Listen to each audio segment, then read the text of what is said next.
ദൈവത്തിന് സ്തോത്രം. Alpha gospel മിനിസ്ട്രിയുടെ ഈ ഫേസ്ബുക്ക് ഗ്രൂപ്പിൽ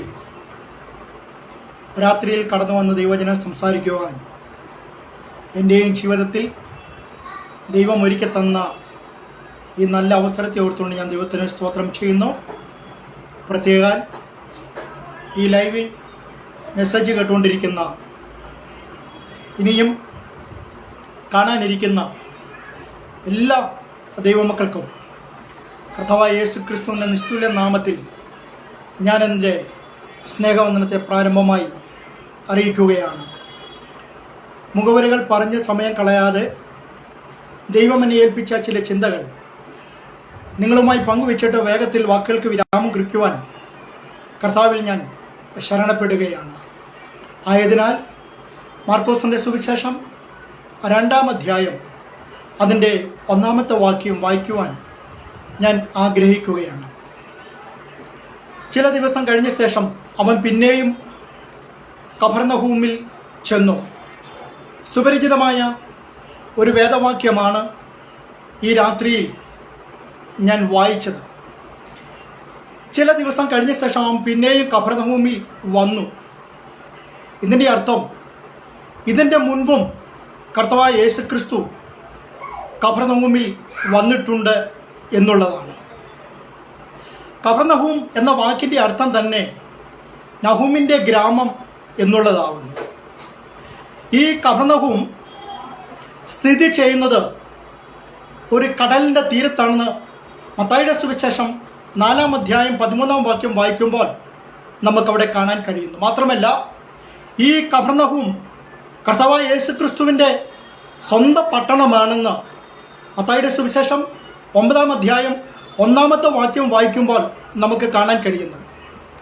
അതുകൊണ്ട് വേഗത്തിൽ ഞാൻ കടന്നു പോവുകയാണ്. കഫർന്നഹൂമിൽ യേശു ക്രിസ്തു കടന്നു വന്നു എന്നുള്ളത് മർക്കോസിൻ്റെ സുവിശേഷം അടിവരയിട്ട് നമ്മളെ പഠിപ്പിക്കുന്നു. പിന്നെയും അവൻ കഫർന്നഹൂമിൽ വന്നു എന്ന് പറഞ്ഞു കഴിഞ്ഞാൽ ഇതിനു മുമ്പും ആ പട്ടണത്തിൽ യേശു ക്രിസ്തു വന്നിട്ടുണ്ടോ? ഒന്നുകൂടെ ഇറങ്ങി പറഞ്ഞു കഴിഞ്ഞാൽ ആ കഫർന്നഹൂമിലെ ഭവനത്തിൽ യേശു ക്രിസ്തു ഇതിനു മുമ്പും വന്നിട്ടുണ്ട്. അതിനുള്ള തെളിവ് എന്തെന്ന് ചോദിച്ചു കഴിഞ്ഞാൽ, പുരുഷാരം അവിടെ കൂടി. എങ്ങനെ?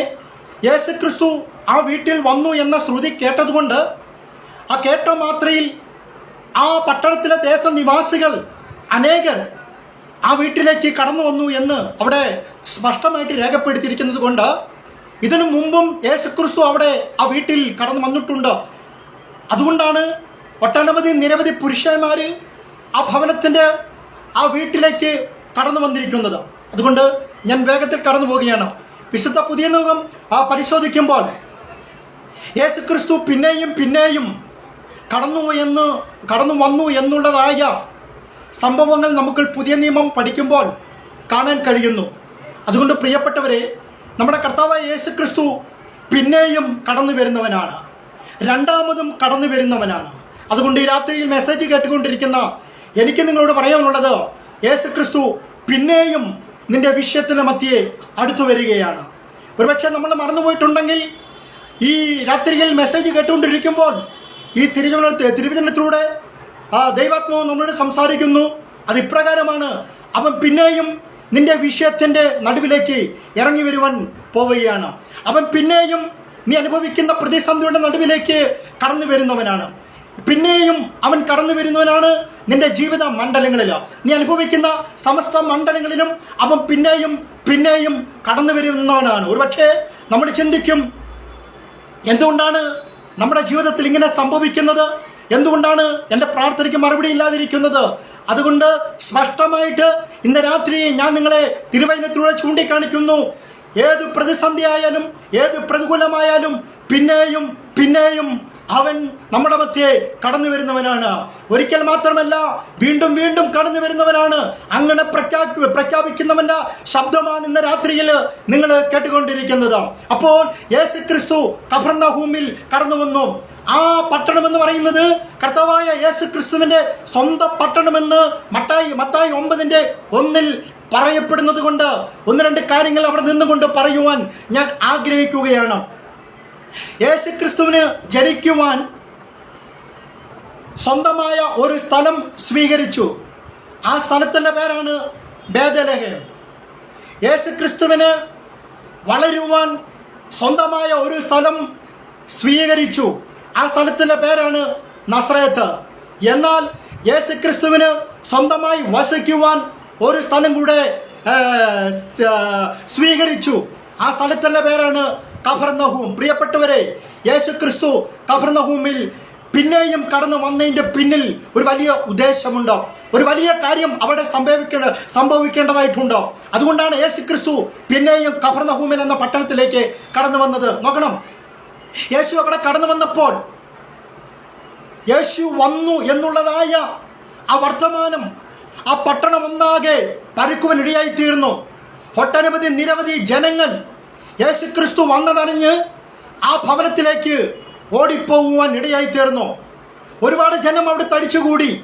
അങ്ങനെ തടിച്ചുകൂടിയ ജനത്തോട്, പുരുഷാരത്തോട് യേശുക്രിസ്തു പതിവ് പോലെ ചെയ്യുന്നത് പോലെ തന്നെ ദൈവത്തിൻ്റെ വചനം പ്രസ്താവിക്കുവാൻ ഇടയായിത്തീർന്നു. പ്രിയപ്പെട്ടവരെ, ആ കടന്നു വന്നവർക്ക് ഒരുപാട് പ്രശ്നമുള്ളവരായിരിക്കാം. ആ കടന്നു വന്നവര് ഒരുപാട് പ്രതിസന്ധിയിലൂടെ കടന്നു പോകുന്നവരായിരിക്കാം.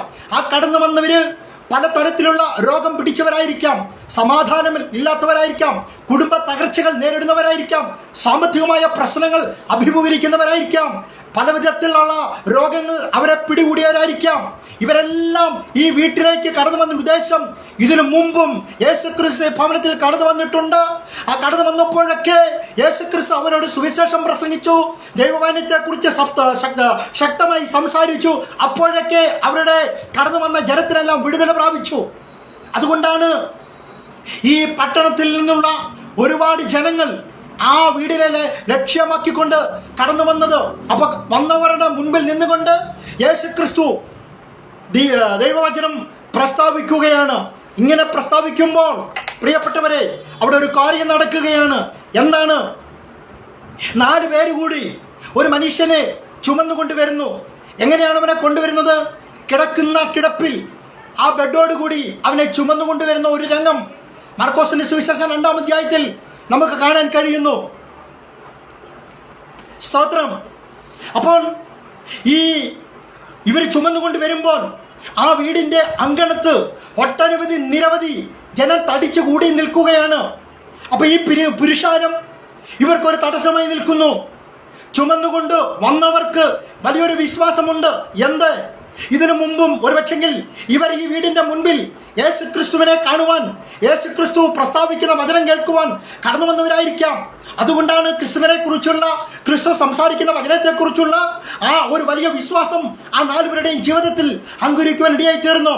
അതുകൊണ്ടാണ് ഈ 4 പേരും കൂടി ഈ കിടക്കയോടെ പക്ഷാപാതക്കാരനെ ചുമന്നുകൊണ്ട് യേശുക്രിസ്തുവിന്റെ ഇരിക്കുന്ന ആ വീട്ടിലേക്ക് കടന്നു വന്നത്. സ്തോത്രം. പ്രിയപ്പെട്ടവരെ, ഒരു കാര്യം പറയുവാൻ ഞാൻ ഇടയായി തീരുകയാണ്. നമ്മുടെ വിശ്വാസം അനുസരിച്ചാണ് ദൈവം നമ്മുടെ പ്രാർത്ഥിക്കുന്ന വിഷയത്തിന് വിടുതല തരുന്നത്. നമ്മുടെ വിശ്വാസത്തിന്റെ തോതനുസരിച്ചാണ്, നമ്മുടെ വിശ്വാസത്തിന്റെ അളവനുസരിച്ചാണ് ദൈവം നമുക്ക് മറുപടി നൽകി തരുന്നത്. എന്നാൽ ഈ 4 പേരും ചുമന്നുകൊണ്ട് ഒരു പക്ഷാപാതക്കാരനെ കൊണ്ടുവരികയാണ്. പക്ഷേ കൊണ്ടുവരുമ്പോൾ എന്താണ് സംഭവിക്കുന്നത്? ആ വീടിന് അകത്തും പുറത്തുമായി ഒട്ടനവധി നിരവധി ജനം തടിച്ചുകൂടി നിൽക്കുന്നു. പുരുഷാരം കാരണം ഇവർക്ക് ഈ ചുമന്നുകൊണ്ടുവരുന്ന പക്ഷപാതക്കാരനെ യേശുക്രിസ്തുവിന്റെ അടുക്കലേക്ക് കൊണ്ടുവരുവാൻ കഴിയുന്നില്ല. അവർ തടസ്സമായി നിൽക്കുകയാണ്. പുരുഷാരം എവിടൊക്കെ കൂടിയിട്ടുണ്ടോ അവിടെ എല്ലാം വലിയ തടസ്സങ്ങൾ ഉണ്ടായിട്ടുണ്ട്. പുരുഷാരം എവിടൊക്കെ കൂടിയിട്ടുണ്ടോ അവിടെ എല്ലാം ഹല്ലേലൂയ വിഷയത്തിന് പരിഹാരം ആവശ്യപ്പെടുന്നവര്, അല്ലെങ്കിൽ വിഷയത്തിന് പരിഹാരം ലഭിക്കണമെന്ന് ആഗ്രഹിക്കുന്നവർക്ക് പുരുഷാരം വലിയൊരു തടസ്സമായി തീരുകയാണ്. ഇന്ന് രാത്രികാലം പ്രിയപ്പെട്ടവരെ, നമ്മുടെ പ്രാർത്ഥനയ്ക്ക് ഒരു പക്ഷേ പുരുഷാരം തടസ്സമാണെങ്കിൽ അതിനൊരു മറുമരുന്ന് നമുക്ക് തിരുവചനത്തിലൂടെ കാണാൻ കഴിയുന്നു. എവിടൊക്കെ പുരുഷാരം കടന്നു വന്നിട്ടുണ്ടോ അവിടെ നിന്ന് വലിയ തടസ്സങ്ങൾ സൃഷ്ടിക്കപ്പെടുന്നു. ലൂക്കോസിന്റെ സുവിശേഷം 19-ാം അധ്യായത്തിലേക്ക് കടന്നു വരുമ്പോൾ സക്കായി യേശുവിനെ കാണുവാൻ ആഗ്രഹിച്ചു. പുരുഷാരം നിമിത്തം കഴിഞ്ഞില്ല. അപ്പോൾ സക്കായിക്ക് പുരുഷാരം വലിയൊരു തടസ്സമായി തീർന്നു. അതുകൊണ്ട് സക്കായി എന്ത് ചെയ്തു? ആരും കാണാതെ കാട്ടത്തീമേൽ കയറാൻ ഇടയായി തീർന്നു. അങ്ങനെയെങ്കിൽ ഇന്ന് രാത്രിക്കാലം യെരിഹോ പട്ടണത്തിൽ ഒരു കുരുടനിരുന്ന് നിലവിളിച്ചു. പുരുഷാരം കടന്നു പോകുന്നത് അവൻ കേട്ടു. അവൻ ശബ്ദം കേൾക്കുവാൻ ഇടയായി തീർന്നു. പക്ഷെങ്കിൽ മുൻപേ കടന്നു പോകുന്നവർ അവനെ ശാസിച്ചു. പുരുഷാരം അവനെ ശാസിപ്പിക്കാൻ ഇടയായിത്തീരുന്നു. ഒറ്റ വാക്കിൽ പറഞ്ഞാൽ പുരുഷാരം വലിയൊരു തടസ്സമായി നിൽക്കുകയാണ്. അപ്പോൾ ഈ 4 പേരും കൂടി ഈ പക്ഷാപാതം പിടിച്ച രോഗിയെ യേശുക്രിസ്തുവിനെ അല്ലെങ്കിൽ യേശുക്രിസ്തുവിനെ കാണിക്കുവാൻ, യേശുക്രിസ്തുവിന്റെ കാൽച്ചുവട്ടിൽ കൊണ്ടുവെക്കുവാൻ ചുമന്നുകൊണ്ട് വരുമ്പോൾ അവരുടെ മുമ്പിൽ വലിയൊരു പുരുഷാരം. സ്തോത്രം. എന്താണ് ചെയ്യുന്നത്? ഈ പുരുഷാരം കാരണം തിരിച്ച് പുറകോട്ട് കൊണ്ടുപോകാൻ കഴിയുമോ? ഇല്ല. അവരുടെ വിശ്വാസം എന്ന് പറയുന്നത് എങ്ങനെയെങ്കിലും യേശുക്രിസ്തുവിനെ ഇവനെ ഒന്ന് കാണിക്കണം. ഇവന്റെ രോഗം പക്ഷപാതമാണ്. എന്താണ് പക്ഷപാതം എന്ന് പറഞ്ഞു കഴിഞ്ഞാൽ പകുതി മരിച്ചവൻ, പകുതി ജീവനുള്ളവൻ. ഒന്നുകൂടെ ഇറങ്ങി പറഞ്ഞു കഴിഞ്ഞാൽ അവന് കാലുണ്ടെങ്കിലും കാലുകൊണ്ട് നടക്കാൻ കഴിയുന്നില്ല. അവന് കൈയുണ്ടെങ്കിലും കൈകൊണ്ട് ആഹാരം കഴിക്കുവാൻ കഴിയുന്നില്ല. അവന് നാവുണ്ടെങ്കിലും നാവുകൊണ്ട് സംസാരിക്കാൻ കഴിയുന്നില്ല. പകുതി മരിച്ചവൻ, പകുതി ജീവനുള്ളവൻ. അവന്റെ പേരാണ് പക്ഷപാതം പിടിച്ചവൻ. പ്രിയപ്പെട്ടവരെ, ഇന്ന് ഈ മെസ്സേജ് കേട്ടുകൊണ്ടിരിക്കുന്ന വ്യക്തി ഒരു രോഗിയാണെങ്കിൽ, നിനക്ക് ബെഡിൽ നിന്നും എണീക്കുവാൻ കഴിയാത്ത മാരകമായ രോഗത്തിന്റെ അടിമയാണെങ്കിൽ, ഇന്ന് രാത്രികാലം ഈ മെസ്സേജ് കേൾക്കുമ്പോൾ ഓർത്തോ, നീ യേശുക്രിസ്തുവിന്റെ അടുക്കിലേക്ക് കടന്നു വരിക. നീ അനുഭവിക്കുന്ന സകലമാന രോഗങ്ങൾക്കും സകലമാന വ്യാധികൾക്കും അവന്റെ കയ്യിൽ പരിഹാരമുണ്ട്. അവന്റെ പക്കൽ സൗഖ്യമുണ്ട്. ഇന്ന് രാത്രിയിൽ ഈ 4 പേരും അവനെ ചുമന്നുകൊണ്ടുവരികയാണ്. ഞാനൊന്ന് ചിന്തിച്ചു, ഈ 4 പേരും എന്തിനാണ് ഇവനെ ചുമന്നുകൊണ്ട് യേശുക്രിസ്തുവിനെ അടുക്കിലേക്ക് കൊണ്ടുവന്നത്? ഒരു പക്ഷെങ്കിലും ഇവര് ഉറ്റ ചങ്ങാതിമാരായിരിക്കാം, നല്ല സുഹൃത്തുക്കളായിരിക്കാം. പക്ഷെങ്കിൽ ഇവരുടെ ഉറ്റ ചങ്ങാതിക്ക് ഇങ്ങനൊരു രോഗം പിടിപെട്ടപ്പോൾ ഇവർക്ക് ഇവനെ ഒറ്റപ്പെടുത്തുവാനോ ഇവനെ കുറ്റപ്പെടുത്തുവാനോ ഇവനെ ഉപേക്ഷിക്കുവാനോ കഴിഞ്ഞില്ല. ഞങ്ങൾ എപ്രകാരം ഈ ലോകത്തിൽ നടക്കുന്നു, ഞങ്ങൾ എപ്രകാരം കൈകാലുകൾ ഉപയോഗിച്ച് നടക്കുന്നു, സഞ്ചരിക്കുന്നു, ആഹാരം കഴിക്കുന്നു, സംസാരിക്കുന്നു, ഈ കാര്യങ്ങളൊക്കെ ചെയ്യുന്നു. പക്ഷേ ഞങ്ങളുടെ ഈ ചങ്ങാതിക്ക് ഈ രോഗം പിടിപെട്ടപ്പോൾ ഇവനെ എങ്ങനെയെങ്കിലും സുഖപ്പെടുത്തണം എന്നൊരു ദൃഢനിശ്ചയം 4 പേരും കൂടി തീരുമാനമെടുക്കുവാനിടയായിത്തീർന്നു. നോക്കണം, ഈ 4 പേർക്കും വ്യത്യസ്തമായ അഭിപ്രായമില്ല. ഈ 4 പേർക്കും ഒരേ ഒരു അഭിപ്രായം, ഈ 4 പേർക്കും ഒരേ ഒരു വിശ്വാസം, ഈ 4 പേർക്കും ഒരേ ഒരു ഐക്യത. ഈ 3 ഗുണങ്ങളും ഈ 4 പേരിൽ നമുക്ക് കാണാൻ കഴിയുന്നു. സ്നേഹത്തിൽ അവർ ഒന്നിക്കുന്നു, ഐക്യതയിൽ അവർ ഒരുമപ്പെടുന്നു, സ്തോത്രം. പ്രവൃത്തിയിൽ അവർ ഒന്നിച്ചു നിൽക്കുന്നു, വിശ്വാസത്തിൽ അവർ ഒന്നിച്ചു നിൽക്കുന്നു. അതുകൊണ്ട് ഇവനെ ഉപേക്ഷിക്കുവാൻ ഇവർക്ക് മനസ്സ് വന്നില്ല. ഉച്ചചങ്ങാതിയല്ലേ, ഇവനെ എങ്ങനെയെങ്കിലും സുഖപ്പെടുത്തിയെടുക്കണം. ഒരു പക്ഷേ ആ കഫർനഹൂമിലെ നല്ല നല്ല ആശുപത്രികളിൽ ഈ പക്ഷപാതക്കാരനെ ഈ ഉറ്റ ചങ്ങാതിമാർ ഒരുപക്ഷെ കൊണ്ടുപോയിട്ടുണ്ടായിരിക്കാം, പല ഡോക്ടർമാരെ കാണിച്ചിരിക്കാം. പക്ഷെ അവിടുന്നൊന്നും സുഖമായ ഒരു സൗഖ്യം, സുഖമായ ഈ രോഗത്തിന് ഒരു ശമനം ഈ പക്ഷപാതക്കാരന് ലഭിച്ചില്ല. അവസാനം വചനം ഇങ്ങനെ പറയുന്നു, യേശുക്രിസ്തു കഫർനഹൂമിലെ ഒരു വീട്ടിൽ വന്നപ്പോൾ ശ്രുതി പടർന്നു. എന്താണ്? യേശുക്രിസ്തു ആ വീട്ടിൽ വന്നു എന്നുള്ളത്. അങ്ങനെ അനേകർ കടന്നു വന്ന കൂട്ടത്തിൽ ഇവരും ഈ വർത്തമാനം കേൾക്കുവാനിടയായി തീർന്നു.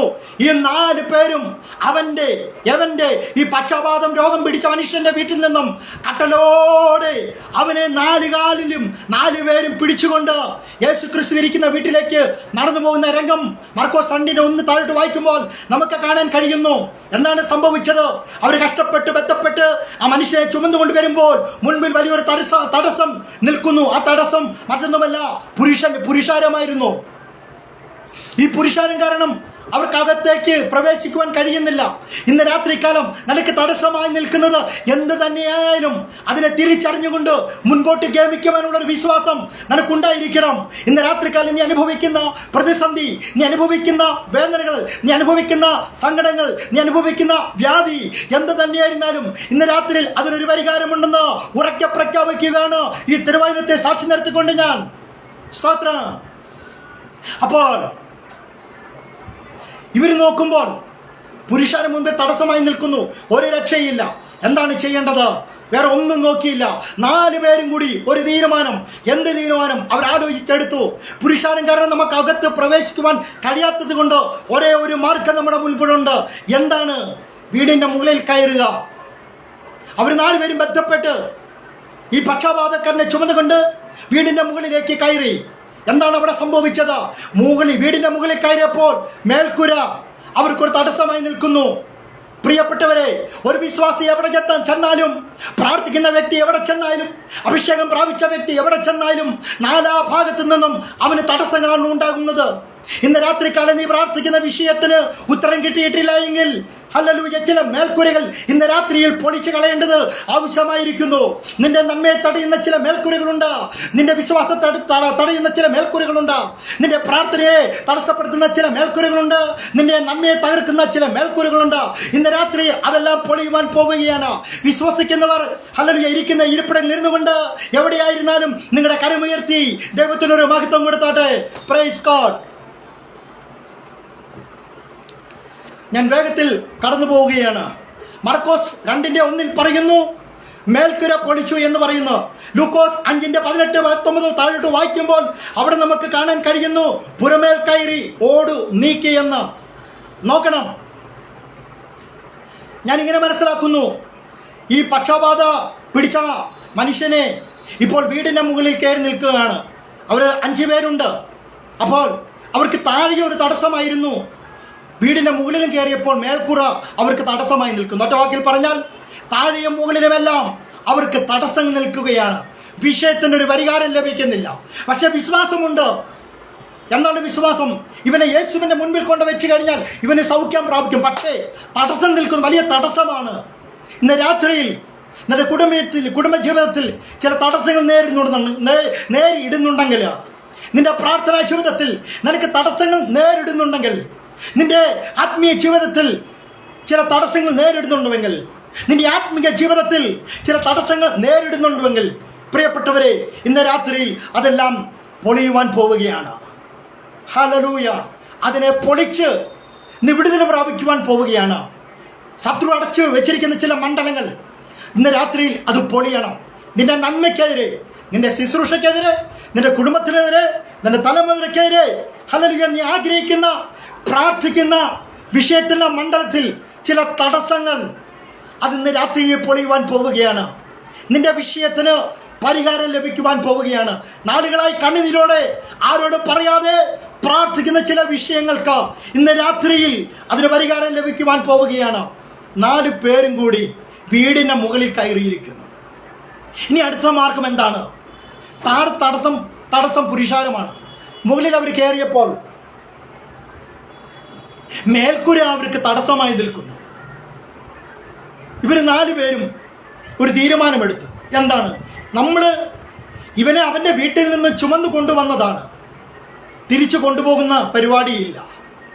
ഇവനെ എങ്ങനെയെങ്കിലും എന്തൊക്കെ തടസ്സം ജീവിതത്തിൽ നേരിട്ടാലും, എന്തൊക്കെ പ്രതികൂലങ്ങൾ ജീവിതത്തിൽ നേരിട്ടാലും ഞങ്ങൾ ഇവനെ യേശു ക്രിസ്തുവിനെ മുൻപാകെ കൊണ്ടുവയ്ക്കും. നോക്കണം, അവരുടെ വിശ്വാസം വർദ്ധിക്കുകയാണ്. ഈ വിശ്വാസം ആര് കണ്ടു? യേശു ക്രിസ്തു കാണുകയാണ്. പ്രിയപ്പെട്ടവരെ, എന്തൊക്കെ തടസ്സങ്ങൾ ജീവിതത്തിൽ കടന്നു വന്നാലും ഞാൻ പ്രാപിച്ച വിശ്വാസത്തിൽ നിന്നും ഒരു കാരണവശാലും ഞാൻ പിന്തിരിഞ്ഞു പോകത്തില്ല. എൻ്റെ വിഷയത്തിന് മറുപടി കിട്ടിയാലും കിട്ടിയില്ലെങ്കിലും ഞാൻ പ്രാപിച്ച വിശ്വാസത്തിൽ നിന്നും ഒരടി ഞാൻ പിന്നോട്ട് പോകത്തില്ല. ആ വിശ്വാസത്തെയാണ് യേശു ക്രിസ്തു കാണുന്നത്. നിന്റെ വിശ്വാസം അനുസരിച്ചാണ് നിന്റെ വിഷയത്തിന് ദൈവം പരിഹാരം തരുന്നത്. ഒരിക്കൽ ഗലീല തടാകത്തിൽ യേശു ക്രിസ്തു 4-ാം യാമത്തിൽ ഇറങ്ങി വന്നപ്പോൾ അവർ വിളിച്ചു പറഞ്ഞു, ഭൂതം ദാ വരുന്നു എന്ന്. കാറ്റും കോളും പ്രതികൂലമായി അവിടെ ആർത്തിരമ്പുകയാണ്. യേശു ക്രിസ്തു വെള്ളത്തിന് മീതെ നടന്നു വന്നപ്പോൾ പത്രോസിന് ഒരു ആഗ്രഹം, എനിക്കും വെള്ളത്തിന് മീതെ ഒന്ന് നടക്കണമെന്ന്. പത്രോസ് യേശുവിനോട് പറയുകയാണ്, ഞാനും നിന്റെ അടുക്കിലേക്ക് വരട്ടെ എന്ന്. യേശു ക്രിസ്തു പറയുന്നു, പത്രോസേ വരാൻ പറഞ്ഞു. പത്രോസ് വള്ളത്തിൽ നിന്നും വെള്ളത്തിലേക്ക് ഇറങ്ങി വെള്ളത്തിലൂടെ ഒരു സ്റ്റെപ്പ് മുന്നോട്ട് വെച്ചപ്പോൾ കടൽ പ്രതികൂലമായി, തിരമാലകൾ പ്രതികൂലമായി. വിശ്വാസമുള്ള പത്രോസ് പെട്ടെന്ന് വെള്ളത്തിലേക്ക് മുങ്ങുവാനിടയായി തീർന്നു. പെട്ടെന്ന് അവൻ്റെ ജീവിതത്തിലേക്ക് അവിശ്വാസം കടന്നു വരുവാനിടയായി തീർന്നു. എന്നാണ് അവിശ്വാസം? അവൻ നിൽക്കുന്നത് വെള്ളത്തിലല്ലേ. തിരമാലയും കാറ്റും കോളും ഒക്കെ പ്രതികൂലമായി അടിച്ചു വന്നപ്പോൾ ഇത് കണ്ട് പത്രോസിൻ്റെ വിശ്വാസം താനെ ചോർന്നുപോയി. മുൻപിൽ ആരാ നിൽക്കുന്നത്? വെള്ളത്തിന് മീതെ കർത്താവായ യേശു ക്രിസ്തു. പക്ഷെങ്കിൽ വെള്ളത്തെ നിർമ്മിച്ചവൻ വെള്ളത്തിൽ നിന്നുകൊണ്ട് പത്രോസിനെ വിളിച്ചപ്പോൾ ചില പ്രതികളും കണ്ടപ്പോൾ പത്രോസ് അവൻ്റെ വിശ്വാസം അങ്ങ് പറ്റിപ്പോയി. പ്രിയപ്പെട്ടവരെ, അവിശ്വാസമല്ല നമ്മളെ ഭരിക്കേണ്ടത്. നമ്മൾ വിശ്വാസത്തിൽ ഉറച്ചു നിന്നോണം. ദൈവം നമ്മളോട് സംസാരിച്ച ദൂതുകൾ, ദൈവം നമുക്ക് നൽകി തന്ന വാഗ്ദത്തങ്ങൾ, അത് നിറവേറിയാലും ഇല്ലെങ്കിലും ഞാൻ ഈ വിശ്വാസത്തെ മുറുകി പിടിക്കുന്നു എന്ന ദൃഢനിശ്ചയം ഇന്ന് രാത്രികാലം ഈ മെസ്സേജ് കേൾക്കുമ്പോൾ നീ ഏറ്റെടുക്കണം. അപ്പോൾ ഈ 4 പേരും കൂടി എന്ത് ചെയ്ത? ഇവര് ആ മേൽക്കൂര പൊളിക്കുവാനിടയിൽ. മേൽക്കൂര പൊളിക്കുമ്പോൾ ശ്രദ്ധിക്കേണ്ട ഒരു കാര്യം, താഴെ യേശുക്രിസ്തു ഉണ്ട്. യേശുക്രിസ്തുവിന് ചുറ്റും വീടിന് വാതിൽപ്പടിയിലുമായി ഒരുപാട് ജനങ്ങൾ തിങ്ങി നിറഞ്ഞു നിൽക്കുകയാണ്. മേൽക്കൂര പൊളിക്കുമ്പോൾ അതിലേതെങ്കിലും ഒരു പീസ്, ചെറിയൊരു കഷ്ണം എന്തെങ്കിലും താഴെ വീണ് കഴിഞ്ഞാൽ ഇരിക്കുന്നവരുടെ തലയുടെ മീതെ വീണ് കഴിഞ്ഞാൽ വലിയൊരു പ്രയാസമുണ്ടാകും, വലിയൊരു അപകടം സംഭവിക്കാം.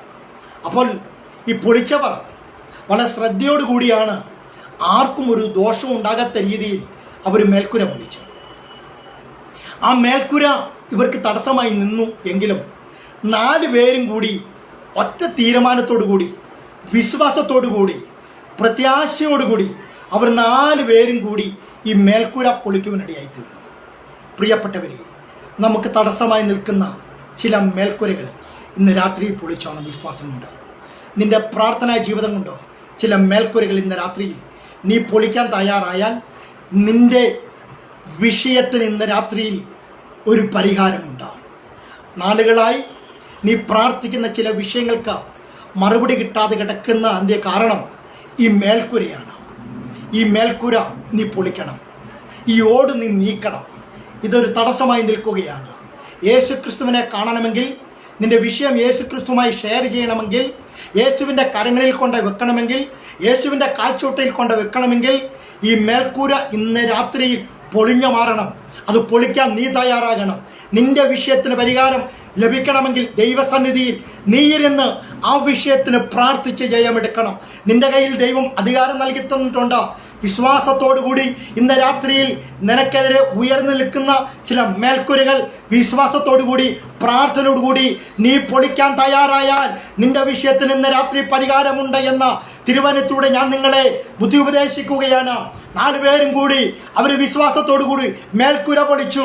പ്രിയപ്പെട്ടവരെ, നാളുകളായി തടസ്സം നിൽക്കുന്ന ഈ മേൽക്കുര നീ പൊളിക്കാൻ തയ്യാറായാൽ ഇന്ന് രാത്രിക്കാലം നീ അനുഭവിക്കുന്ന ഏത് വിഷയമായാലും, ഏത് മണ്ഡലമായാലും വിശ്വാസത്തോടുകൂടി ഈ മേൽക്കുര പൊളിക്കാൻ തയ്യാറായാൽ അടുത്ത നിമിഷം നിന്റെ വിഷയത്തിന് പരിഹാരമുണ്ട് എന്ന് ഇന്ന് രാത്രി ഞാൻ ദൂതം നൽകി തരുകയാണ്. ആർക്കും പൊളിക്കുവാൻ കഴിയാത്തതായ ചില മേൽക്കുരകൾ പൊളിക്കുവാൻ സ്വർഗം നിനക്ക് അധികാരം നൽകി തന്നിട്ടുണ്ട്. നിന്റെ പ്രാർത്ഥനാ മുറിയിൽ ഇന്ന് രാത്രി ഈ മെസ്സേജ് കേൾക്കുമ്പോൾ മുഴങ്കാലിൽ നീ ഇരിക്കാൻ തയ്യാറായോ? അല്ലെങ്കിൽ മുഴങ്കാലം അടക്കി നീ ഇരുന്ന് നിന്റെ വിഷയത്തിന് നീ പ്രാർത്ഥിക്കാൻ തയ്യാറായാൽ അത് ഏത് വിഷയമായാലും ആ മേൽക്കുരകൾ ഇന്ന് രാത്രി നിന്റെ പ്രാർത്ഥനയുടെ ശക്തി കൊണ്ട് പൊളിഞ്ഞു മാറുമെന്ന് ഞാൻ വിശ്വാസത്തോടു കൂടി ഞാൻ നിങ്ങൾക്ക് ദൂതം നൽകി തരുകയാണ്. തിരുവചനത്തെ സാക്ഷി നിർത്തിക്കൊണ്ട്. ഹല്ലേലൂയ. ഈ മേൽക്കുരയാണ് നമുക്ക് തടസ്സം നിൽക്കുന്നത്. സാമ്പത്തികമായി തകർന്ന് കലങ്ങിയ ഹൃദയത്തോടുകൂടി ഉള്ളെന്നു വിന്മിഷപ്പെട്ട് ഈ മെസ്സേജ് കേൾക്കുന്നുവെങ്കിൽ, പ്രിയപ്പെട്ടവരെ, അതൊരു തടസ്സമായി നിൽക്കുന്നുവെങ്കിൽ രാത്രിയിൽ ദൈവാത്മാവ് പറയുന്നു, മുഴങ്കാലിൽ നീരുന്ന് പ്രാർത്ഥിച്ചു. ചില മേൽക്കുരകൾ നിനക്ക് തലമീതെ ഉയർന്നു നിൽക്കുന്ന, നിന്റെ പ്രാർത്ഥനയുടെ മീതെ ഉയർന്നു നിൽക്കുന്ന, നിന്റെ വാഗ്ദത്തത്തിന് മീതെ ഉയർന്നു നിൽക്കുന്ന ചില മേൽക്കുരകൾ നിന്റെ പ്രാർത്ഥനയുടെ ശക്തി കൊണ്ട് അത് തന്നെ പൊളിഞ്ഞു മാറുവാനിടയായിത്തീരും. ഹല്ലേലൂയ. നിന്റെ തലമുറകൾക്കെതിരെ, നീ പ്രാർത്ഥിക്കുന്ന വിഷയത്തിനെതിരെ, കുടുംബത്തിൽ സമാധാനമില്ലെങ്കിൽ, കുടുംബ തകർച്ചയിലൂടെ കടന്നുപോയിട്ടുണ്ടെങ്കിൽ, കുടുംബം എങ്ങനെയെങ്കിലും യോജിച്ച് വരണമെന്ന് ആഗ്രഹിക്കുന്നുവെങ്കിൽ, അല്ല മരണത്തോട് മല്ലടിക്കുന്ന രോഗം നിന്നെ പിടികൂടുന്നുവെങ്കിൽ, ഒരു കാലൂന്നി നിൽക്കുവാൻ നിനക്ക് കഴിയാത്ത അവസ്ഥയാണെങ്കിൽ, ചെയറിൽ ഇരിക്കുമല്ലാത്ത കഴിയാത്ത അവസ്ഥയാണെങ്കിൽ, ഇന്ന് രാത്രിയിൽ നീ മുഴങ്കാലിൽ ഇരിക്കുവാൻ തയ്യാറാകുക. ശക്തമായി നീ പ്രാർത്ഥിക്കുമ്പോൾ, വിശ്വാസത്തോടു കൂടി നീ പ്രാർത്ഥിക്കുമ്പോൾ, നിനക്കെതിരെ ഉയർന്നു നിൽക്കുന്ന, നിന്റെ തലയ്ക്ക് മീതെ ഉയർന്നു നിൽക്കുന്ന ചില മേൽക്കുരകൾ അത് പൊളിയണം. അത് പൊളിഞ്ഞേ മതിയാവൂ. അത് പൊളിയുമ്പോഴാണ് കിഴക്കയോടെ പക്ഷപാതക്കാരനെ യേശുവിൻ്റെ കാഴ്ചവട്ടിലേക്ക് കൊണ്ടുവയ്ക്കുവാൻ പറ്റുന്നത്. ഇന്ന് രാത്രിയിൽ ഞാൻ എൻ്റെ വാക്കുകൾക്ക് വിരാമം കുറിക്കുന്നതിന് മുമ്പ് ഒരു കാര്യം പറയുവാൻ ആഗ്രഹിക്കുകയാണ്. ചങ്ക് തകർന്ന് ഉള്ളന്നൊന്ത് വിഷമത്തോട് വ്യസനത്തോടു കൂടി ആരെങ്കിലും ഈ മെസ്സേജ് കേൾക്കുന്നുവെങ്കിൽ, പ്രിയപ്പെട്ടവരെ, ഇന്ന് രാത്രിയിൽ ഈ മെസ്സേജ് കേട്ട് കഴിഞ്ഞതിന് ശേഷം രാത്രിയിൽ നീ ഉറങ്ങുന്നതിന് മുമ്പ് നിന്റെ കിടക്കപ്പായിൽ മുഴങ്കാലും മടക്കി കണ്ണുനീരോടുകൂടി നീ ദൈവസന്നിധിയിൽ പ്രാർത്ഥിച്ചോ. നിനക്ക് നിന്റെ വിഷയത്തിനും മീതെ ഉയർന്നു നിൽക്കുന്ന ചില തിരമാലകൾ ചില മേൽക്കുരകൾ അത് പൊളിഞ്ഞു മാറും. ആ മേൽക്കുരുകൾ പൊളിഞ്ഞു മാറുമ്പോൾ നിനക്ക് മുഖാമുഖമായി യേശുവിനെ നേരിട്ട് കാണുവാൻ കഴിയും. നിന്റെ വിഷയം അവൻ്റെ കരങ്ങളിൽ ഏൽപ്പിച്ചു കൊടുക്കുവാൻ കഴിയും. യേശുവിൻ്റെ നാമത്തിൽ നീ അനുഭവിക്കുന്ന സകലമായ വിഷയങ്ങൾക്കും ഇന്ന് രാത്രിയിൽ പരിഹാരമുണ്ട്. ഈ വിഷയത്തിന് പരിഹാരമില്ലല്ലോ, എൻ്റെ വിഷയത്തിന് എന്തുകൊണ്ട് പരിഹാരമില്ലാതിരിക്കുന്നു? ഞാൻ ഉപവസിക്കുന്നു, പ്രാർത്ഥിക്കുന്നു, പള്ളിയിൽ പോകുന്നു, ഞാൻ ദശാംശം കൊടുക്കുന്നു, പതാരം കൊടുക്കുന്നു, ഞാൻ അനേകരെ സഹായിക്കുന്നു, പക്ഷേ എൻ്റെ വിഷയത്തിനൊരു പരിഹാരമില്ലല്ലോ. ഇന്ന് രാത്രിയിൽ ചോദ്യചിഹ്നത്തിന് മുമ്പിൽ നീ ആയിരിക്കുന്നുവെങ്കിൽ ഞാൻ ഓർമ്മിപ്പിക്കുന്നു, പരിഹാരം യേശുക്രിസ്തുവിൻ്റെ പക്കലുണ്ട്. മുഴങ്കാലിൽ ഇരുന്ന് പ്രാർത്ഥിച്ചു. ഇവര് മേൽക്കുര പൊളിച്ചപ്പോൾ അവർക്ക് ഈ പക്ഷപാതക്കാരനെ കിടക്കയോടെ ഒരു തടസ്സവുമില്ലാതെ, ശ്രദ്ധിച്ച് കേൾക്കണം, ഒരു തടസ്സവുമില്ലാതെ യേശുക്രിസ്തുവിൻ്റെ കാഴ്ചവട്ടിലേക്ക് ഇറക്കി വയ്ക്കുവാനിടയായിത്തീരുന്നു. പ്രിയപ്പെട്ടവരെ, ഇന്ന് രാത്രി ചില തടസ്സങ്ങൾ വഴിമാറാൻ പോവുകയാണ്. യേശുവിൻ്റെ നാമത്തിൽ ജയമെടുക്കുകയാണ്. ചില വഴിയും വാതിലുകളും സ്വർഗം നിനക്ക് വേണ്ടി തുറന്നു തരാൻ പോവുകയാണ്. ഹല്ലേലൂയ. ഇന്ന് രാത്രി ഈ മെസ്സേജ് കേട്ട് കഴിയുമ്പോൾ തന്നെ നിന്റെ ഹൃദയത്തിൻ്റെ അകത്ത് വലിയ സന്തോഷം വ്യാപരിക്കും. നിന്റെ കുടുംബ ജീവിതത്തിൽ സമാധാനം വന്നു ചേരും. അവൻ പിന്നെയും ഈ കഫർന്നഹൂമിലെ വീട്ടിൽ വന്നുവെങ്കിൽ പിന്നെയും നിന്റെ വിഷയത്തിൻ്റെ മധ്യേ അവൻ കടന്നു വരുവാൻ ആഗ്രഹിക്കുകയാണ്. ഒരുപക്ഷെ നീ മറന്നുപോയ വിഷയങ്ങളായിരിക്കാം. പിന്നെയും നിന്റെ വിഷയത്തിൻ്റെ അകത്ത് അവൻ ഇറങ്ങി വരികയാണ്. ഹല്ലേലൂയ. പരിഹാരമില്ലാതിരിക്കുന്ന ചില വിഷയങ്ങൾക്ക്, മറുപടി ഇല്ലാതിരിക്കുന്ന ചില വിഷയങ്ങൾക്ക് ഇന്ന് രാത്രിയിൽ അതിന് പരിഹാരം ലഭിക്കുവാൻ പോവുകയാണ്. അടഞ്ഞ വാതിലുകൾ തുറക്കാൻ പോവുകയാണ് നിനക്ക് വേണ്ടി. നാളുകളായി നീ കരഞ്ഞു പ്രാർത്ഥിച്ച ചില വിഷയങ്ങൾ ഇന്ന് രാത്രി അത് പരിഹാരമുണ്ട്. ഞാൻ വിശ്വാസത്തോടെ വായിച്ച വേദവാക്യത്തെ സാക്ഷി നിർത്തിക്കൊണ്ട് ദൂത് പറയുകയാണ്. ചില വഴി നിനക്ക് തുറന്നു തരാൻ പോവുകയാണ്. അല്ലെങ്കിൽ 10 വാതിലുകൾ നിന്റെ മുൻപേ അടഞ്ഞു പോയിട്ടുണ്ടെങ്കിലും നീ അറിയാത്ത ചില വഴി അവൻ തുറന്നു വെച്ചിട്ടുണ്ട്. അത് പ്രാപിക്കുവാൻ സമയമായി. അത് നിന്റെ സമയമായിരിക്കുകയാണ്. നിന്റെ വാക്തത്വത്തിന്റെ സമയമായിരിക്കുകയാണ്. നിന്റെ വിടുതലിന്റെ സമയമായിരിക്കുകയാണ്. നിന്റെ പ്രാർത്ഥനാ വിഷയത്തിന്റെ മറുപടി എത്തിയിരിക്കുകയാണ്. ഹല്ലേലൂയ. അത് പ്രാപിക്കുക, നിന്നെ തന്നെ സമർപ്പിച്ച് ഏൽപ്പിച്ചു കൊടുക്കുക. ഹല്ലേലൂയ. വിഷയത്തിന് പരിഹാരം ലഭിക്കുവാൻ പോവുകയാണ്. കണ്ടില്ലേ, 4 പേരും കൂടി ആ മേൽക്കുര പൊളിച്ചപ്പോൾ വിഷയത്തിന് പരിഹാരമുണ്ടായോ? തീർച്ചയായും. മേൽക്കുര അവർക്ക് തടസ്സമായി നിന്നപ്പോൾ ആ മേൽക്കര അവർ പൊളിച്ചു. സ്വർഗം നമുക്ക് അധികാരം നൽകി തന്നിട്ടുണ്ട്. ഇതിനോട് ചേർന്നൊരു കാര്യം കൂടി ഞാൻ പറയുവാൻ ആഗ്രഹിക്കുന്നു. അപ്പോസ്തല പ്രവൃത്തി 28-ാം അധ്യായത്തിൽ പൗലോസും കൂട്ടരും മെലിത്ത എന്ന പട്ടണത്തിൽ വന്നു. ശീതകാലമായിരുന്നു. വിറക് കൂട്ടി അവിടുത്തെ ബർബർമാർ അവരെ സ്വീകരിച്ചു. അവരെല്ലാം ചുറ്റിനും വന്ന് തീ കായുന്നു. ശീതകാലം, തണുപ്പുകാലം, മഞ്ഞുകാലമൊക്കെ അല്ലേ, മഴക്കാലമൊക്കെ അല്ലേ. അപ്പോൾ തീ കൂട്ടിയപ്പോൾ പൗലോസ് ഒരു വിറകിൻ്റെ കഷ്ണം എടുത്ത് വെറുതെ ആ കത്തുന്ന തീയിലിട്ട് കൊടുത്തപ്പോൾ ആ വിറകിൻ്റെ അകത്ത് പതിയിരുന്ന ഒരു അണലി, ഒരു വിഷജന്തു പൗലോസിൻ്റെ കയ്യിൽ ചുറ്റിപ്പറ്റി. സ്തോത്രം. നോക്കണം, പൗലോസ് പോലും പ്രതീക്ഷിച്ചില്ല, ആരും പ്രതീക്ഷിച്ചില്ല. ശീതകാലമായതുകൊണ്ട് ആ വിറകിൻ്റെ ചൂട് പറ്റി ഇരിക്കുകയായിരുന്നു അണലി. പക്ഷേ പൗലോസിൻ്റെ കയ്യിൽ അത് വന്ന് കടിച്ചു. പൗലോസിൻ്റെ കയ്യിൽ അണലി വന്ന് കടിച്ചപ്പോൾ പൗലോസ് ആരെയും വിളിച്ചില്ല പ്രാർത്ഥനയ്ക്കായിട്ട് ഈ വിഷയത്തെ ഇറക്കുവാൻ, അല്ലെങ്കിൽ കടിച്ച ആ പാമ്പിനെ വലിച്ചെറിയുവാൻ വേണ്ടി ശുശ്രൂഷയ്ക്കായിട്ട് ആരെയും വിളിച്ചില്ല. പൗലോസ് എന്താ ചെയ്തേ? ദൂത് മനസ്സിലാക്കുക. പൗലോസ് അഭിഷേകത്തിന് നിറവുള്ളവൻ. കഴിഞ്ഞ രാത്രിയിൽ പ്രതികൂലത്തിന് നടുവിൽ സഞ്ചരിച്ചു വന്ന പൗലോസ് പലപ്പോഴും ദൂത് കടന്നു വന്നവരോടൊക്കെ കൈമാറിയവന്. നിങ്ങൾക്ക് ഹാനികരമായ ഒന്നും സംഭവിക്കത്തില്ല എന്ന് പറഞ്ഞ് ദൈവത്തിന് ദൂത് അരുളപ്പാട് അറിയിച്ച പൗലോസിൻ്റെ കയ്യിൽ അണയിൽ കടിച്ചപ്പോൾ ആരെയും പ്രാർത്ഥിക്കുവാൻ വിളിച്ചില്ല, ഒരു ദേവദാസനെ വിളിച്ചു വരുത്തിയില്ല. പക്ഷെ അഭിഷേകം പ്രാപിച്ചവൻ എന്ത് ചെയ്ത്? അണലിയെ കുടഞ്ഞു കളഞ്ഞു. സ്തോത്രം. ദൂത് മനസ്സിലായ ദൈവമക്കൾക്കായി ഞാൻ ദൈവത്തിന് സ്തോത്രം കരയറ്റുകയാണ്. ദൈവം നമുക്ക് അഭിഷേകം നൽകി തന്നിട്ടുണ്ട്. ദൈവം നമുക്ക് കൃപാദാനങ്ങൾ നൽകി തന്നിട്ടുണ്ട്. ദൈവം നമുക്ക് സ്വർഗീയ അധികാരം നൽകി തന്നിട്ടുണ്ട്. നിന്റെ നാവിമേൽ അധികാരം ദൈവം നൽകി തന്നിട്ടുണ്ട്. അതുകൊണ്ട് വിശ്വാസത്തോടു കൂടി നീ ആ മേൽക്കൂര പൊളിക്കുക. പ്രാർത്ഥനയോട് കൂടി ഇരുന്നു കൊണ്ട് ദിവസങ്ങളിൽ സമയങ്ങളെ വേർതിരിച്ചുകൊണ്ട് നിന്റെ പ്രാർത്ഥനയ്ക്ക് തടസ്സമായിരിക്കുന്ന ചില മേൽക്കൂരകളുണ്ട്. അത് നീ തന്നെ പ്രാർത്ഥിക്കുമ്പോൾ അത് തന്നെ പൊളിയും. നിന്റെ വിഷയത്തിന് പരിഹാരം നിന്റെ കരങ്ങളിലെത്തും. അത് നിനക്ക് കണ്ണാൽ കാണാൻ കഴിയുമെന്ന് ഇന്ന് രാത്രിയിൽ ഞാൻ വിശ്വാസത്തോടെ ഞാൻ നിങ്ങൾക്ക് ആലോചന നൽകി തരുകയാണ്. അപ്പോൾ ഇവിടെ നോക്കണം, മേൽക്കുര പൊളിച്ചു കഴിഞ്ഞപ്പോൾ 4 പേരും കൂടി ബന്ധപ്പെട്ട പ്രയാസത്തോടു കൂടി ആ ബെഡോടുകൂടി ആ കട്ടിലോടുകൂടി യേശുക്രിസ്തുവിൻ്റെ കാൽച്ചുവട്ടിലേക്ക് പക്ഷാപാതക്കാരനെ കൊണ്ടുവച്ചു. നോക്കണം, ഇവര് വീടിൻ്റെ മുകളിൽ നിന്നുമാണ് ഈ പക്ഷാപാതക്കാരനെ യേശുക്രിസ്തുവിൻ്റെ കാൽച്ചുവട്ടി വെച്ചത്. വീടിൻ്റെ പുറത്ത് വലിയ പുരുഷാരം, വീടിൻ്റെ മുകളിൽ 4 പേരും ഉണ്ട്. വീടിൻ്റെ അകത്തളത്ത് യേശുക്രിസ്തു ഇരിക്കുന്നു. യേശുക്രിസ്തു ഇവരുടെ വിശ്വാസം കണ്ടു. കാരണം ഇതിനു മുമ്പ് ഇങ്ങനെ ഒരു വിശ്വാസം യേശുക്രിസ്തു കണ്ടിട്ടില്ല. നോക്കണം, അകത്തും പുറത്തും വലിയ തടസ്സം നിൽക്കുന്നു.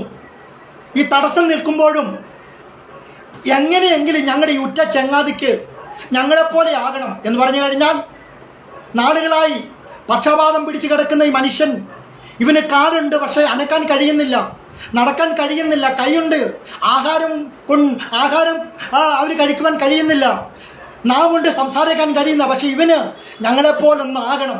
ആ ഒരു വിശ്വാസം ഈ 4 പേർക്ക് ഒരുപാട് ഉണ്ടായി. ഇന്ന് പലർക്കും ഇല്ലാത്തത് ഇതാണ്. 4 പേര് കൂടിയ 4 വിശ്വാസമാണ്. 4 പേര് കൂടിയ 4 അഭിപ്രായമാണ്. 4 പേര് കൂടിയ 4 തരത്തിലുള്ള വ്യത്യസ്തമായ അഭിപ്രായങ്ങളാണ്, ചിന്തകളാണ്. പക്ഷെ ഇവർക്ക് അങ്ങനെയല്ല. ഒരു കാര്യം, ഒരു വിഷയമെന്ത്? പക്ഷപാതം. വിശ്വാസമെന്ത്? ഇവൻ എങ്ങനെയെങ്കിലും സൗഖ്യം ലഭിക്കണം. സ്നേഹമെന്ത്? ഒന്നിച്ച് പ്രവർത്തിച്ചവരാണ്. ഐക്യത എന്ത്? വിഷയത്തിന് മുമ്പിൽ അവര് ഒരുപോലെ നിന്നു. മനസ്സിലായോ? ഈ വിഷയത്തിന് മുമ്പിൽ ആ 4 പേര് ഒരുപോലെ നിന്നു. അതാണ് യേശുക്രിസ്തു കണ്ടത്. പക്ഷപാതക്കാരൻ്റെ വിഷയത്തിൽ 4 പേര് ഒരുപോലെ നിന്നു. നമ്മൾ നിൽക്കുമോ ഒരു വിഷയത്തിന് മേൽ? വിഭിന്നമായ അഭിപ്രായങ്ങൾ, വിഭിന്നമായ ചിന്തകൾ, സംസാരങ്ങളാണ്. പക്ഷേ ഇവർക്ക് ഏക അഭിപ്രായം, ഏക ചിന്ത, ഏക വിശ്വാസം. അതാര് കണ്ടു? യേശുക്രിസ്തു കണ്ടു. പക്ഷപാത രോഗി ഇപ്പോൾ യേശുക്രിസ്തുവിൻ്റെ മുൻപിൽ കിടക്കുകയാണ് കട്ടിലുമേൽ. യേശുക്രിസ്തു അവനെ നോക്കിയപ്പോൾ കാര്യം മനസ്സിലായി. അവൻ്റെ രോഗത്തിനല്ല യേശുക്രിസ്തു സൗഖ്യം കൊടുത്തത്. പിന്നെന്താണ് യേശുക്രിസ്തു അവനിൽ കണ്ടത്? അവൻ ഒരു പാപിയാണെന്നുള്ളതാണ്. സ്തോത്രം. ശരീരമാസകലം അവൻ്റെ ശരീരത്തിൽ പാപം കുടികൊള്ളുന്നു. ഒരുപക്ഷെ ഞാൻ മനസ്സിലാക്കുന്നു, ഈ പാപമായിരിക്കാം ഭൂതകാലത്തിൽ അവൻ ചെയ്തു കൂട്ടിയ പാപങ്ങളുടെ പ്രവൃത്തിയുടെ ഫലമായിരിക്കാം ഒരുപക്ഷെ ഇവനെ എണീക്കുവാൻ കഴിയാത്തതായ ഈ രോഗത്തിലേക്ക് അവനെ തള്ളിയിട്ടത്. യേശുക്രിസ്തു അവൻ്റെ പാപത്തെ നോക്കി, അവൻ്റെ ആ പാപബന്ധനത്തെ നോക്കി ശാസിക്കുവാനിടയായിത്തീർന്നു. ആ ക്ഷണത്തിൽ അവന് വിടുതൽ ലഭിക്കുവാനിടയായിത്തീർന്നു. പ്രിയപ്പെട്ട ദൈവത്തിൻ്റെ പൈതലേ, യേശുക്രിസ്തു അവൻ്റെ രോഗത്തിനല്ല സൗഖ്യം കൊടുത്തത്. അവനിൽ കുടികൊണ്ട ആ പാപത്തെയായിരുന്നു. പാപത്തെ അവൻ ശാസിച്ചപ്പോൾ അവന് രോഗത്തിന് വിടുതൽ ലഭിച്ചു. ഇന്ന് രാത്രിക്കാലം എൻ്റെ വാക്കുകൾക്ക് വിരാമം ഞാൻ കുറിക്കുവാൻ ആഗ്രഹിക്കുകയാണ്. നമ്മളെ രോഗിയാക്കി തീർത്തത് നാം ചെയ്യുന്ന നമ്മുടെ പാപത്തിൻ്റെ പരിണത ഫലമാണ്. നമ്മുടെ പാപം അതാണ് നമ്മളെ രോഗിയാക്കി മാറ്റുന്നത്. നമ്മുടെ നാവ് കൊണ്ട്, കണ്ണുകൊണ്ട്, വാക്കുകൊണ്ട്, പ്രവൃത്തി കൊണ്ട്, സംസാരം കൊണ്ട് നാം ചെയ്തു കൂട്ടുന്നതായ നമ്മുടെ പാപത്തിൻ്റെ പ്രവൃത്തികൾ അത് നമ്മുടെ ആത്മീയ ജീവിതത്തിന് തടസ്സമായി തീരുന്നു. അത് നമ്മളെ പാപത്തിലേക്ക് തള്ളിയിടുന്നു. അത് നമ്മളെ പക്ഷപാത രോഗിയാക്കി മാറ്റുന്നു. എണീക്കുവാൻ കഴിയാതെ, അല്ലെങ്കിൽ നടക്കുവാൻ കഴിയാത്ത, അതേ സംസാരിക്കുവാൻ കഴിയാത്ത, ആഹാരം വഴിക്കരിക്കുവാൻ കഴിയാത്ത, അതേ നിൽക്കുവാൻ കഴിയാത്ത അവസ്ഥയിലേക്ക് നമ്മളെ തള്ളിയിടുന്നു. ഇന്ന് രാത്രിയിൽ ഈ ദൂത് നമ്മൾ തിരിച്ചറിയണം. ഇന്ന് വരെ നമ്മളെ രോഗിയാക്കി തീർത്തത് നമ്മുടെ രോഗമല്ല, പക്ഷേ ഈ പക്ഷാപാത രോഗിയെ, ഈ പക്ഷാപാത രോഗിയാക്കി മാറ്റിയത് അവൻ ചെയ്തു കൂട്ടിയ ഭൂതകാലത്തിലെ അവന്റെ പാപപ്രവൃത്തികളായിരുന്നു. അതുകൊണ്ടായിരുന്നു യേശു ക്രിസ്തു അവന്റെ രോഗത്തിന് ശമനം കൊടുക്കാതെ, രോഗത്തിന് ചികിത്സ കൊടുക്കാതെ അവനെ നോക്കിയപ്പോൾ യേശു ക്രിസ്തുവിന്റെ കാര്യം മനസ്സിലായി. ഇവൻ പാപിയായ ഒരു മനുഷ്യനാണെന്ന്, ഇവൻ ഒരു പാപത്തിന് അടിമയായി തീർന്ന ഒരു രോഗിയാണെന്ന്.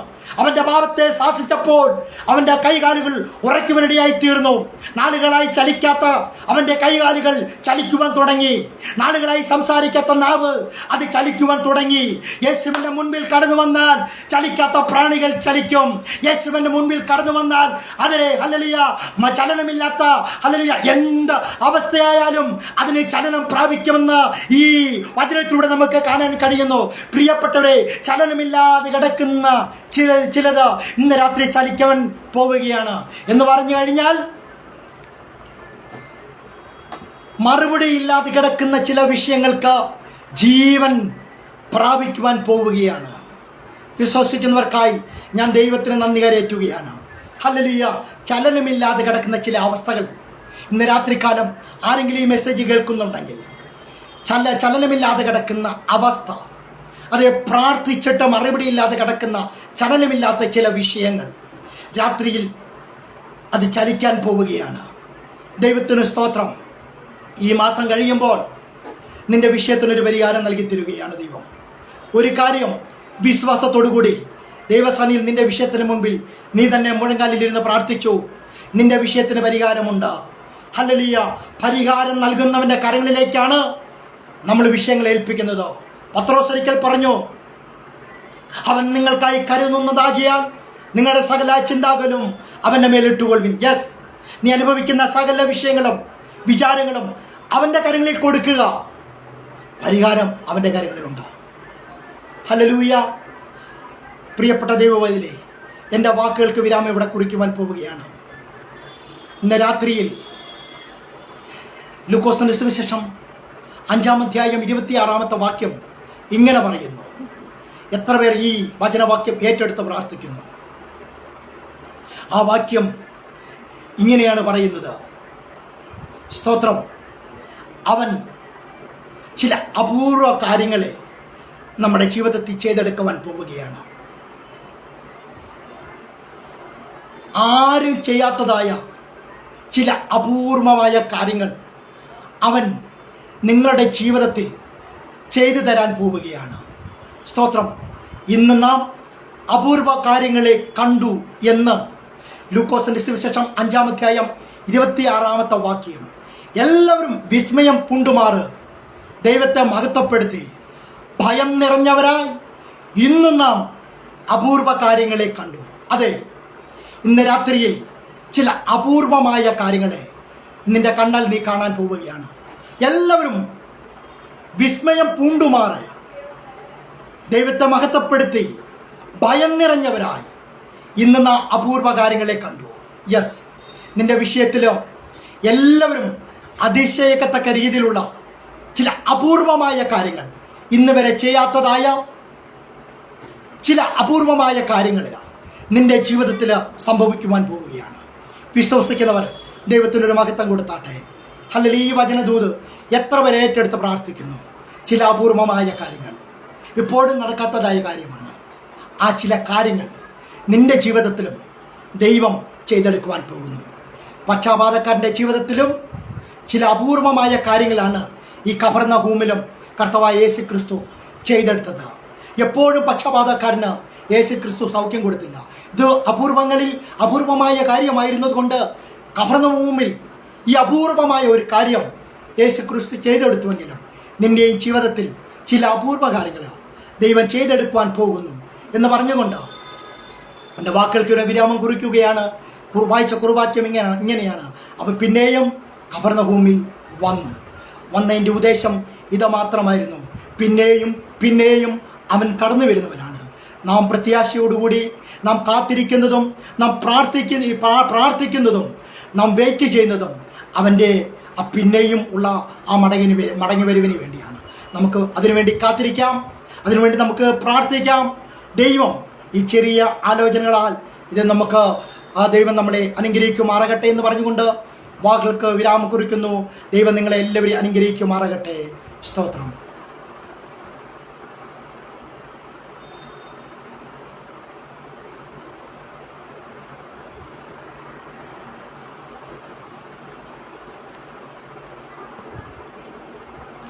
Praise the Lord. Hallelujah. സ്തോത്രം.